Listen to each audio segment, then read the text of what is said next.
Many years ago, in West Africa, a village called Oofia was without a king after the mysterious passing of King Ikenga. The people were being ruled by elders who sometimes were bribed on delicate issues. Ike and Ugochi, as a young couple, were so displeased at the happenings in the village, but could barely do anything to advance the situation. Ike was a palm wine tapper, while Ugochi works in a local restaurant in the village. Ike will wake up as early as 4 o'clock a.m. and set out to the farm for his gallons of palm wine, which he carried on his old bicycle to supply to the restaurants and bars. While Ugochi, on the other hand, we have to resume as early as 7 o'clock and return at night when all the customers must have left the restaurant. Ike became uncomfortable with her job and said to himself, as the day goes by, we keep advancing in age, and this will not be healthy for our children when we eventually have them.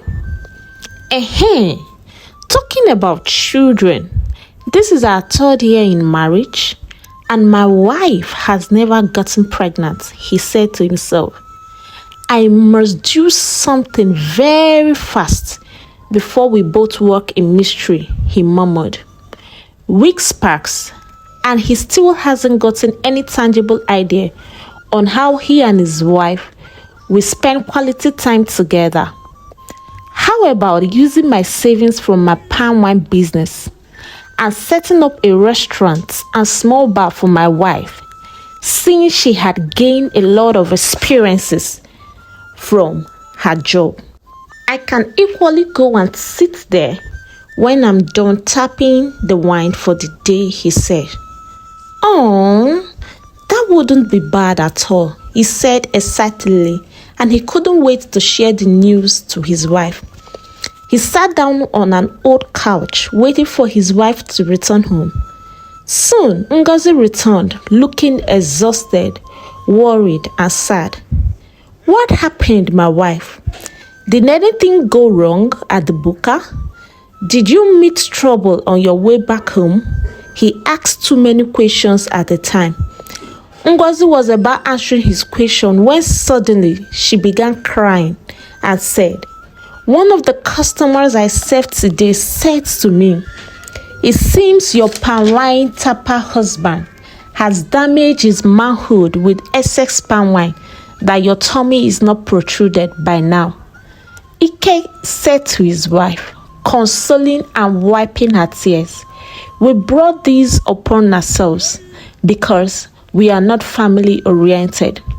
For weeks now, I have been so uncomfortable, and I just realized that we have spent 3 years together with no affection or gross intimacy.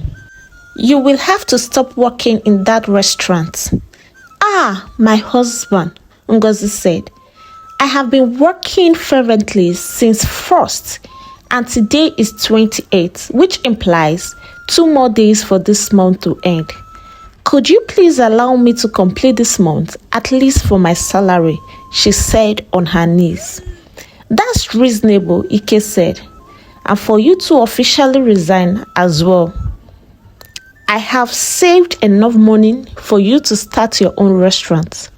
I'll be helping you once I return from the farm, and we shall have a small bar where I can be selling my palm wine, he said.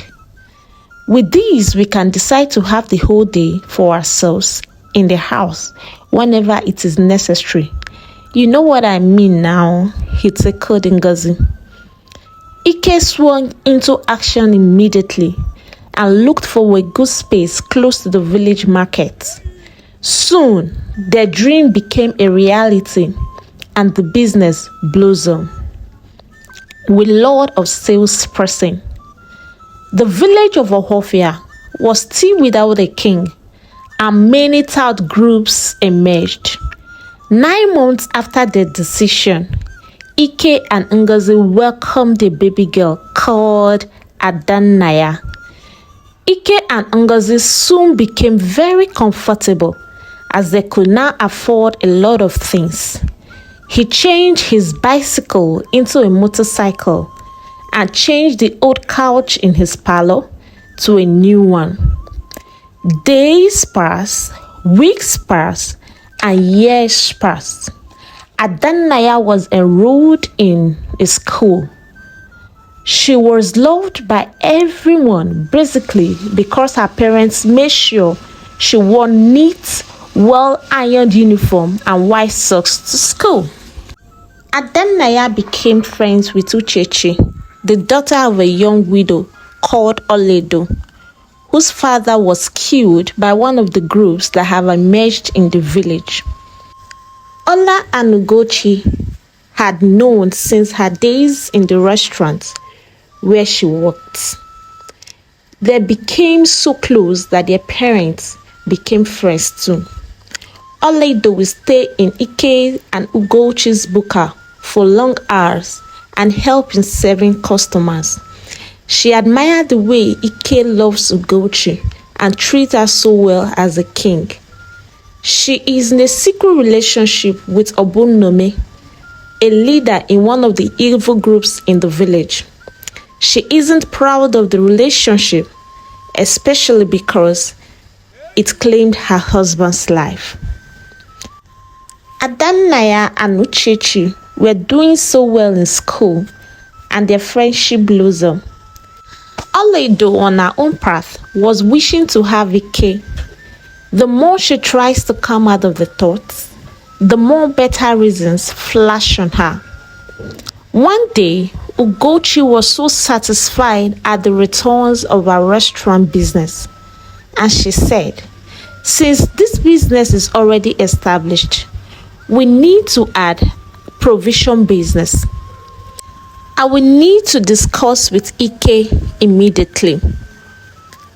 She told her husband, "Please, Ike, permit me to go to Onitsha, the biggest market close to us, to buy provision in wholesale so that we can open a provision business added to our restaurant, as I will not want you to continue with this palm wine tapping since we are all aging." Ike said, "That isn't a bad idea at all. When will you be leaving?" She said, "I will be leaving in the next 5 days, but please promise to take care of yourself and Adanaya for me." "Oh, lover girl," he teased her, "and please, you have to take care of yourself too for us." Olaedo heard of her movement from Ugochi, her daughter, and she said, "There is no better time than now, since these two are always together. I will have to act on my plan immediately." She pretended not to have heard of the movement and kept up with her usual activities in the restaurant. She strategized not to be in their buka 2 days before Ugochi will travel, so that there won't be any suspicion at all. She also was acting weak at home so that Ugochi, her daughter, will not deny knowing something was wrong with her mother. On the day Ugochi traveled, Olaedo told her daughter, "Go tell Ike to come carry me with his motorcycle to the village health center, as I have been sick for the past 2 days and I need to see a doctor." Ugochi hurriedly went down to his restaurant to deliver the message. She couldn't return home immediately because she joined Adanaya in playing her favorite Ayo game. When Ike got to her house, she had wrapped up herself, pretending to be cold. "This must be very serious, Olaedo. Why didn't you draw our attention immediately you noticed? No wonder we haven't seen you for the past 2 days. You don't have to play with your health because Ugochi needs you," he said. You are welcome and thank you for coming, Olaedo said. Let me quickly dress up. But please do me a favor. Today is the very first day in my house, and I will live with guilt if I don't serve you anything. Ike laughed and said, women are care. That wouldn't be necessary. The fish in the ocean cannot be tasty. I know, right? But permit me to feed the fish today since it is out of the ocean. Olaedo said, still shivering. You got me right there, Ike said. Just a little portion, if that will make you happy. She went into the kitchen and scooped a spoon of abacha and mixed it with sedative products that will cause him to sleep. Ike thanked her and said, please go and dress up for the hospital, as that is the major. Olaedo said in her mind, undress, you mean? When Ike finished his meal, in less than 3 minutes, he was already snoring. Ola unwrapped herself immediately and leaped for joy and said, I have won this jackpot today. Hey besties, thank you for listening to the end and for watching to the end. Please subscribe if you have not for part 2.